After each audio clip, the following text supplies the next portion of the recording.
नमस्कार दोस्तों, स्वागत है आप सभी का एक बार फिर से हमारे चैनल आध्यात्मिक ज्ञान पर। 25 जनवरी 2024 पौष पूर्णिमा के दिन की रात सोने से पहले दिया का यह उपाय करेगा आपको धनवान। यह एक अद्भुत उपाय है। इस पवित्र मौके पर माता लक्ष्मी जी के आशीर्वाद से ही नहीं बल्कि आपके जीवन में धन की वृद्धि होगी और आप करोड़पति बन जाएंगे।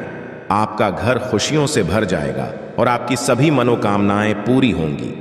इस दिन आपकी पूजा और साधना क्रिया का खास दिन है, क्योंकि शास्त्रों में लिखा है कि पौष पूर्णिमा के दिन माता लक्ष्मी जी धरती पर वास करती है और उनकी कृपा से ही भक्तों पर अद्भुत आशीर्वाद बरसता है। आप वेद पुराण के अनुसार एक दीपक को पूर्णिमा की रात रखिए और उस प्राचीन उपाय को अपनाएं, तो शीघ्र ही आपको माता लक्ष्मी जी का आशीर्वाद हासिल होगा। इस छोटे से उपाय को करने के बाद आपके जीवन में धन की वर्षा होगी और आपके जीवन के सभी क्षेत्रों में सफलता मिलेगी। आपके जीवन में धन में वृद्धि होगी और आप सभी कार्यों में समृद्धि हासिल करेंगे। इस महाशीष पूर्णिमा के उपाय से न केवल आपके जन्म जन्मांतर की गरीबी, परेशानी और कष्ट दूर होंगे, बल्कि आपके जीवन में नए रूप से समृद्धि और सफलता का सफर शुरू होगा। धन का आगमन होने से आपकी आर्थिक स्थिति मजबूत होगी और आप दिन रात कमाई करेंगे। इस उपाय के अलावा इस जरूरी दिन को ध्यान से बिताए और माता लक्ष्मी पूजा अथवा ध्यान में रहे। पौष पूर्णिमा का यह खास दिन आपके जीवन में नए जीवन और समृद्धि की ओर पहुंचने का एक अद्वितीय अवसर है। धन और समृद्धि के साथ साथ इस दिन को आप आत्मा के साथ मेल करने और अपने आत्म विकास में समर्थ बनने का भी एक अद्वितीय अवसर मान सकते हैं। इस पवित्र दिन को सत्य, न्याय और दया के साथ गुजारने से आपका मानवीय और आध्यात्मिक विकास होगा। पौष पूर्णिमा के इस जरूरी अवसर को सही रूप से मनाकर आप न शरीर से केवल धनी बनेंगे, बल्कि आप मन संतुलित, खुशहाल और आत्मनिर्भर बनाएंगे। ये दिन आपके जीवन को सार्थकता और उद्दीपन की ओर सकता है और नए सपनों की ऊंचाइयों तक आपका मार्ग प्रकाशित कर सकता है। मार्गशीर्ष पूर्णिमा के इस शानदार मौके पर धरती पर भगवान विष्णु के एक अद्वितीय अवतार भगवान धन्वंतरी का उत्सव भी होता है। इस अवतार की पूजा करने से आपको रोग मुक्ति, आरोग्य और दीर्घायु कठिनाई का सामना की शक्ति मिलती है। इस वृत्तियों में सफलता हासिल करने के लिए भी पौष पूर्णिमा का जरूरी रोल होता है। यह आपको व्यापार और कर्म क्षेत्र में उन्नति की ओर प्रेरित कर सकता है और आप अपने स्थानीय समुदाय में भी सकारात्मक परिवर्तन ला सकते हैं। पौष पूर्णिमा के अद्वितीय माहौल में आप अपनी आत्मा को समर्थ, नीति निष्ठ और साहस बना सकते हैं। ये समय है प्रधान और सुधारों के लिए और अपने समर्थन माध्यम से अपने प्राकृतिक गुणों को खोज सकते हैं। सारी शक्ति समृद्धि और आत्मविकास के साथ इस पौष पूर्णिमा को एक सांस्कृतिक, आध्यात्मिक और आर्थिक रूप से समृद्धि और सफलता का नया आरंभ बनाए। पौष पूर्णिमा पर कई दुर्लभ संयोग बन रहे हैं। ऐसे में इन दो जगहों पर चुपचाप 2 दीपक जलाकर छोड़ दें। इससे मृत्युदंड, पितृदोष, महाकाल, सर्पदोष, नजर दोष, शनि राहु सब कुछ होगा खत्म। किस्मत पर लग जाएंगे 4 चांद, महालक्ष्मी चली आएंगी, आपके हर कंगाल भी होंगे धनी। दोस्तों, आज हम आपको बताएंगे दीपक जलाने के इतने ज्यादा फायदे आपको अपने जीवन में मिलते हैं और किस तरह आपको दीपक जलाना चाहिए, कौन सी दिशा में, जिससे आप बहुत ज्यादा तरक्की हासिल कर सकें और अपने जीवन में सभी बाधाओं को खत्म कर सकें। सबसे पहली बात तो आपको ध्यान में रखनी चाहिए कि अपने घर के मंदिर में रोज दीपक आपको जलाना चाहिए। कभी भी ऐसा चाहिए कि आपने दीपक ना जलाया हो, क्योंकि घर के मंदिर में रोजाना दीपक जलाना बहुत ही जरूरी होता है। इसी से आपके घर से सभी नेगेटिव एनर्जी बाहर निकलती है। यदि आप कोई भी दीपक नहीं जलाते हैं घर के मंदिर में या फिर अपने घर में शाम के समय, तो इससे आपके घर का वातावरण बहुत ज्यादा नेगेटिव तो होता ही है, आपके घर की परेशानी भी बहुत ही ज्यादा बढ़ने लगती है। घर का जो मुखिया होता है उसे बहुत ज्यादा मेहनत करनी पड़ती है। इसकी वजह से डिप्रेशन और टेंशन में घर का मुखिया पहुंच जाता है। शाम का दीप हिंदू धर्म में ज्यादा जरूरी समझा जाता है और जो लोग शाम के इसमें कभी भी घी का दीपक या फिर तेल का दीप का अपने घर में नहीं जलाते हैं तो उनके घर में हमेशा ही मुसीबत बनी रहती है। मतलब कि एक मुसीबत से निकलते हैं तो दूसरी मुसीबत में उससे पहले ही फंस जाते हैं। और हमेशा ही धन की समस्या, परेशानियां बढ़ती रहती हैं। उनके जो बच्चे वह भी उनके खिलाफ होने लगते हैं, उनका कहना बिल्कुल भी नहीं मानते हैं। इसी तरह घर का पूरा ही दुख पूर्ण होने लगता है। काफी लोग इन चीजों को मानते भी हैं, परंतु जानते हुए भी उपाय नहीं कर पाते हैं और भूल जाते हैं। उन्हें इन चीजों से होने वाले नुकसान के बारे में पता नहीं होता है। इसीलिए रोजाना आपको एक घी का दीपक या फिर तेल का दीपक जलाना बहुत ही जरूरी होता है। आप नहीं जला सकते तो कोई और व्यक्ति भी आपके घर में दीपक जला सकता है, परंतु रोजाना दीपक जलाना बहुत ही होता है। इसी से आपकी सभी नेगेटिव एनर्जी आपके घर से हमेशा बाहर रहती है। शाम का समय ऐसा होता है जिस समय नकारात्मक ऊर्जाएं बहुत ही ज्यादा प्रबल होती हैं और आपके घर में प्रवेश कर जाती है। ऐसे में यदि आप घर में या घर के मंदिर में दीपक नहीं जलाते हैं तो नेगेटिव एनर्जी बहुत ही ज्यादा परेशान करती है, आपके सब काम बिगाड़ने लगती है। सूरज डूब जाता है, उसी समय ये नेगेटिव बहुत ही ज्यादा प्रबल हो जाती है। उसी समय आपको मुंह हाथ पैर धोकर दीपक जलाना चाहिए। यदि आप खुद नहीं कर सकते हैं तो कोई और व्यक्ति आपके लिए ऐसा कर सकता है। दोस्तों, अब जिस घर में बहुत सारे लोग बीमार रहते हैं या फिर बीमारी कभी भी ठीक नहीं होती है, तो ये भी एक संकेत होता है कि आपके घर में बहुत ही ज्यादा नकारात्मक ऊर्जा है जो परेशानियों को, बीमारियों को, मुसीबतों को बहुत ही ज्यादा बढ़ा रही है। सभी चीजों करने के लिए आपको अपने घर में जब सूरज ढल जाता है तो उस समय घी का दीपक या फिर सरसों के तेल का या फिर तेल के तेल का दीपक भी पूर्व दिशा में आप जला सकते हैं। परंतु रोजाना चीजों को करना बहुत ही जरूरी है, तभी आपको इसके लाभ मिल पाते हैं। यदि आपके घर में धन से जुड़ी नौकरी, व्यवसाय से जुड़ी हुई कोई भी समस्याएं हैं, यदि ऐसी समस्याएं बहुत ही होती हैं तो अपने घर के उत्तर दिशा में रोजाना ही घी का दीपक जलाना चाहिए। इसे एक भी दिन मिस न करें। यदि आप रोजाना दिशा में घी का दीपक जलाते हैं तो इससे आपकी धन से जुड़ी हुई समस्याएं खत्म हो जाती हैं। जिन लोगों को नौकरी नहीं मिलती है तो उनको भी नौकरी मिलने लग जाती है, और यदि वो व्यक्ति जिसको परेशानी है और वही यदि रोज जलाता है तो इससे मिलने वाले फायदे और भी ज्यादा हो जाते हैं। शाम के घी का दीपक या फिर तेल का दीपक जलाना बहुत ही जरूरी होता है।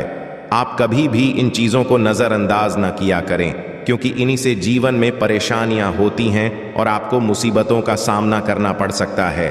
आपको यह जानकर हैरानी होगी कि जो भी घी का दीपक आप जलाते हैं उससे जो निकलने वाली ऊर्जाएं होती हैं वह आपके घर में जब है तो इससे घर का माहौल एकदम से सुखमय बनने लगता है, पॉजिटिव होने लगता है। घर के सभी लोग शांति से रहने हैं। इसी तरह से जो तेल का दीपक होता है यह भी जब जलता है तो इससे आपके आसपास जितनी भी नकारात्मक ऊर्जाएं हैं वह खत्म हो है, क्योंकि इन दीप को निकलने वाली जो ऊर्जाएं होती हैं, धुआं होता है, वह नेगेटिव एनर्जी को बाहर निकालता है और आपके आसपास की एनर्जी को पॉजिटिव बनाता है।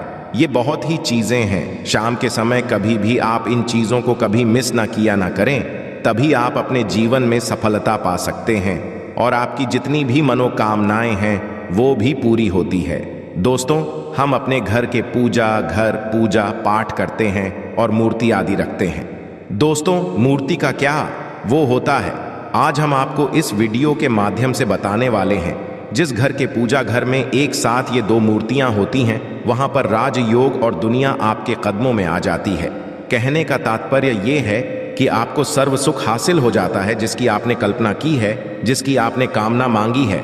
दोस्तों, घर के पूजा घर में हम पूजा करते हैं, पूजा पाठ कर हैं और पूजा पाठ के माध्यम से कुछ चीजें देखने और मनाने आदि का प्रयत्न करते हैं ताकि हमें उस पूजा फल हासिल हो जाए और हम उसी अनुरूप घर के अंदर मूर्ति आदि लगवा है ताकि हम उन देवी देवताओं का सुंदर मुख देख सकें और उनका आशीर्वाद हासिल कर सकें।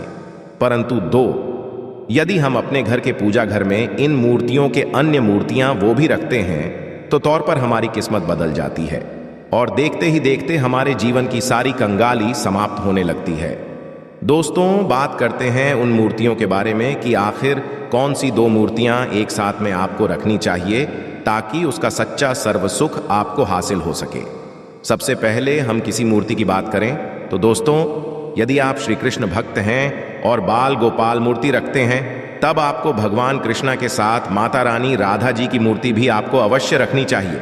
दोस्त या कृष्णा की यदि आपके घर में तस्वीर है तो उसके साथ राधा जी की भी तस्वीर संयुक्त जोड़ के रूप में आपको लेकर आनी चाहिए। दोस्तों, यह प्रेम और एकता की एक ऐसी अनोखी मिसाल है कि जिस घर इन दोनों की तस्वीरें होती हैं तो समझ लीजिए उस घर के अंदर भी तरह का ग्रह क्लेश नहीं होता है। दोस्तों, और पति पत्नी परिवारजनों के बीच परस्पर प्रेम रहता है और घर में धन धान्य में अपने आप ही वृद्धि होती है।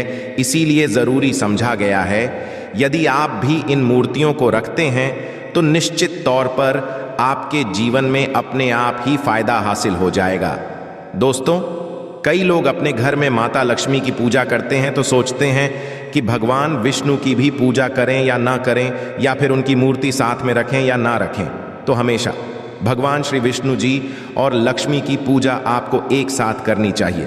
दोस्त, देवाधिदेव महादेव भगवान विष्णु और भगवान ब्रह्मा जी तीनों देवताओं सर्वशक्तिमान देवता समझा गया है और त्रिदेव में भगवान विष्णु जी को पूजा जाता है। तो यदि आप अपने घर की पूजा घर में लक्ष्मी नारायण जी की संयुक्त रूप में पूजा करते हैं, निश्चित तौर पर आपके घर में दिन दुगनी रात चौगुनी वृद्धि देखने मिलती है। दोस्त, तो इसीलिए आप विष्णु जी के साथ माता लक्ष्मी जी की पूजा करें। यदि माता लक्ष्मी की अकेली तस्वीर है तो आपको उनके बाएं तरफ भगवान श्री गणेश भगवान श्री कुंवर जी की मूर्तियां तस्वीर अपने घर के में अवश्य लगानी चाहिए। यदि आप माता लक्ष्मी जी के बाएं तरफ भगवान श्री गणेश जी की मूर्ति लगाते हैं या तस्वीर लगाते हैं तो आप निश्चित तौर पर लाभ हासिल होता है और देखते ही देखते जीवन के अंदर की कंगाली समाप्त होने लगती है और धन हासिल के लिए आपको गणेश जी की संयुक्त रूप से पूजा चाहिए। समझा जाता है माता लक्ष्मी धन देती है तो भगवान श्री वृद्ध सिद्ध का भंडार और वृद्धि का विकास करते हैं। इसी वजह पूजा बहुत जरूरी मानी गई है। दोस्त, तो कई लोग पूछते हैं कि अपने घर में हनुमान जी की तस्वीर या मूर्ति रखें या ना रखें, या उनकी पूजा करें या ना करें। दोस्तों, आपको निश्चित तौर पर हनुमान जी की अन्य देवी देवताओं के साथ में भी आप मूर्ति या तस्वीर रख सकते हैं। किसी की दो राय नहीं है कि आपके ऊपर हनुमान जी क्रोधित होंगे या नहीं होंगे। दोस्त, इसके अलावा आप प्रभु श्री रामा की तस्वीर भी अपने घर की रखते हैं, तो आप हनुमान जी की तस्वीर रखें या ना रखें, हनुमान जी के निमित्त किसी भी तरह की पूजा या पाठ करना हो तो बहू श्री रामा से कहें भगवान श्री रामा के प्रिय भक्त हनुमान जी हैं, और निश्चित तौर पर आपको उतना ही आशीर्वाद हासिल होता है जितना कि आपको हनुमान जी की मूर्तियां का पूजन करने से होता है। या फिर आप क्या करें, श्री राम दरबार की घर में लेकर आए और श्री रामा दरबार की तस्वीर का पूजन करें, या उनकी मूर्ति या उनके किसी तरह की कोई चीज आपके पास है तो आप उनका पूजन करें। इसमें सारे देवी देवता आपको हासिल हो जाता है। हनुमान जी से लेकर माता सीता, भगवान श्री राम और अन्य देवी देवताओं का भी आशीर्वाद आपको हासिल हो जाता है। तो निश्चित तौर पर अपने घर के पूजा घर में साथ आप यह तस्वीर रख सकते हैं। आपके जीवन में राजयोग हासिल हो जाती है। दोस्त, इसी तरह आप अपने घर के पूजा घर में या किसी अन्य स्थान पर यदि कोई तस्वीर रखना चाहते हैं और उसे अपने घर में लाभ हासिल करना चाहते तो अपने घर में या पूजा घर में आपको निश्चित तौर पर त्रिदेव की तस्वीरें या मूर्ति एक ही स्थान पर लाकर अवश्य रखनी चाहिए। ब्रह्मा विष्णु और महेश, इन तीनों की संयुक्त रूप से इनकी एक साथ अपने घर के मंदिर में या अपने घर में कहीं लाकर रख देनी चाहिए। समझा जाता है कि इन तीनों के एक साथ दर्शन करने मात्र से हमारे बड़े से बड़े विघ्न और बड़े से बड़े कष्ट ऐसे ही समाप्त हो जाते हैं। इसी वजह इन तीनों साथ में तस्वीर या मूर्ति लाकर आपको पूजा अवश्य करनी चाहिए। दोस्तों, अब बात करते हैं कि कुछ ऐसी तस्वीरें होती हैं या ऐसी मूर्तियां होती हैं जिनको आपको अपने घर के पूजा घर में स्थान ही नहीं देना चाहिए। यदि आपने तस्वीर या मूर्ति को अपने घर के पूजा घर में दिया है तो समझ लीजिए कि आपको कंगाली का सामना करना पड़ेगा, फिर देवी देवताओं के क्रोध का सामना करना पड़ेगा। दोस्त, एक बात बता दें कि मैं कभी भी विषम संख्या में गणेश जी की मूर्तियां ना रखें, जैसे कि 1, 3 या 5 ऐसे रखना अशुभ समझा जाता है। 2 मूर्तियों को एक साथ रखना शुभ समझा गया है। यदि आप सिर्फ गणेश जी की मूर्ति रखते हैं तो इसके अलावा किसी भी तरह की मूर्ति आपको नहीं रखनी चाहिए। दोस्तों, इन्हें स्थापित करते ध्यान दें कि जी चेहरा घर के मुख्य दरवाजे की तरफ होना चाहिए। ताकि आपको अच्छे और सच्चे धन लाभ की हासिल हो। और इस घर अंगूठे से बड़े आकार का शिवलिंग आपको भूल कर भी नहीं रखना चाहिए। हमेशा एक छोटा सा शिवलिंग रखें और इससे ज्यादा शिवलिंग आपको नहीं रखना चाहिए। दोस्त, वैसे तो आपको अपने घर में शिवलिंग रखना ही नहीं चाहिए, उसके बाद भी यदि आप रखते हैं तो अंगूठे के आकार से बड़ा शिवलिंग आप नहीं रखना चाहिए, आप छोटा रख दें। ध्यान रखिए कि एक से ज्यादा शिवलिंग आपको भूलकर भी नहीं रखने हैं। यदि आप रखते हैं तो शिवलिंग के ऊपर आपको तुलसी भूलकर भी अर्पित नहीं करना चाहिए। यदि आपने शिवलिंग रख लिया है और उस पर तुलसी अर्पण कर दी है तो देवी देवताओं के क्रोध का आपको सामना करना पड़ेगा। दोस्त, मंदिर में हमेशा यदि आप हनुमान जी की तस्वीर रखना चाहते हैं, आप हनुमान जी के अनन्य भक्त हैं, तो बैठे हुए की मूर्ति ही रखें। बजरंग बली, रुद्र भगवान शिव के अवतार हैं, उनकी भी शिवलिंग ही रखें। साथ जो पति पत्नी होते हैं, वैवाहिक आपने नया स्टार्ट किया है तो हनुमान जी की मूर्ति या तस्वीर अपने कमरे में, अपने बेडरूम में आपको भूलकर भी नहीं रखनी चाहिए, अन्यथा आपको आपके जीवन में कई तरह के दोषों का सामना करना पड़ता है। दोस्तों, हनुमान जी ब्रह्मचारी हैं तो इस बात का आपको ध्यान रखना चाहिए। दोस्तों, और राधा कृष्ण की, यदि आप जैसे अपने शयन कक्ष में सोते हैं और वह आपके के सामने की तरफ रखी है कि जैसे कि आप उठे और आपको उठते ही पहले उनके दर्शन हो जाए, तो समझ लीजिए कि आपका जीवन माला माल होने वाला है।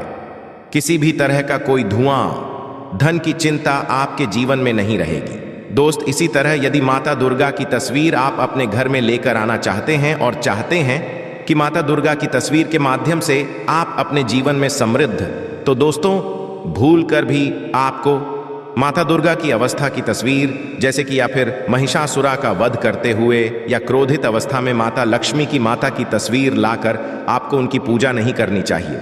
दोस्तों, हमेशा शांत और सुंदर मुख वाली तस्वीर ही अपने घर के अंदर लाकर पूजा करनी चाहिए। बहुत ही शुभ और मंगलकारी समझा जाता है। दोस्त, इस बात का ध्यान रखें कि यदि आप अपने घर में मूर्तियां रखते हैं तो आपको भूल कर भी टूटे हुए हैं चावल नहीं चढ़ाने चाहिए। आप हल्दी में को पीला करके ही वह चावल चढ़ाएं, परंतु टूटे हुए चावल आपको भूलकर भी माता लक्ष्मी को या अपने घर में देवी देवता को नहीं चढ़ाने चाहिए। तो उस तरह इस बात का भी ध्यान रखें कि अपने घर के मृत परिजनों या पूर्वजों को मंदिर में स्थापित ना करें, ऐसा करना अशुभ समझा जाता है। और यदि आप ऐसा लगातार कर रहे हैं तो निश्चित तौर पर आपके परिवार के ऊपर दोष लग सकता और पितरों का भी दोष लग सकता है। पूजा एक अलग की जाती है, घर के मंदिर में उनको स्थापित नहीं किया जाता है। दोस्त, तो इसी तरह भगवान भैरव की तस्वीर या भगवान शनि देव की राहु केतु इस तरह की अपने घर में ही नहीं लेनी चाहिए। प्रतीकात्मक रूप से आप घर के पानी रखने के स्थान पर उनकी पूजा कर सकते हैं, क्योंकि इनकी साधना तंत्र, मंत्र और खास महत्व द्वारा की जाती है। घर के अंदर आप इनकी पूजा पाठ आप नहीं कर सकते। इनकी पूजा में यदि किसी तरह की कमी रह जाती है तो उनको बहुत क्रोध आ जाता है। इनके क्रोध का आपको सामना करना पड़ता है। इसी वजह से आपको इस तरह की या मूर्तियां अपने घर के अंदर नहीं रखना चाहिए। और जो पहले हमने आपको बताया उस तरह की तस्वीर तो निश्चित तौर पर आप रखकर अपने जीवन में फायदा हासिल कर सकते हैं। आशा है कि आज की इस प्रस्तुति में बताई गई जानकारी आपको अच्छे से समझ आ गई होगी। वीडियो अच्छा लगा हो तो एक लाइक अवश्य कर दें। धन्यवाद वीडियो के अंत तक बने रहने के लिए।